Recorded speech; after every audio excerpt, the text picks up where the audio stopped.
નમસ્કાર, star India TV ન્યૂઝમાં આપનું હાર્દિક સ્વાગત છે। આપ જોઈ રહ્યા છો સ્ટાર ઇન્ડિયા ટીવી ન્યૂઝ, સત્યની વાતે સત્યની સાથે। સુરત જિલ્લામાં બારડોલી ખાતે પ્રથમ વખત અખિલ મહારાષ્ટ્ર મુસ્લિમ કાટિક ખાનદેશી બક્કર કસાબ સમાજની સુરત જિલ્લા બાબેન બારડોલી સમિતિ દ્વારા ગુજરાત મહારાષ્ટ્ર મધ્યપ્રદેશના સંયુક્ત સમૂહ લગ્નનું આયોજન કરવામાં આવ્યું હતું।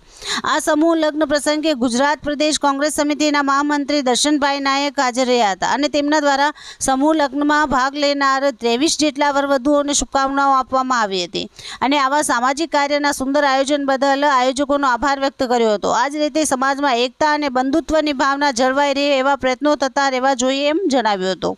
આ પ્રસંગે મહેમાન તરીકે કાટિક મુસ્લિમ સમાજના રાષ્ટ્રીય અધ્યક્ષ એન્ડ સુપ્રીમ સનોવર અલી કુરેશી, સામાજિક આગેવાન હનીફભાઈ ભીમલા, સામાજિક આગેવાન ફરીદ ગજિયા, સોએબભાઈ ભામ સહિતના આગેવાનો ઉપસ્થિત રહ્યા હતા। Star India TV news all party reporter Harikrishna Bhatt, જિલ્લા સુરત।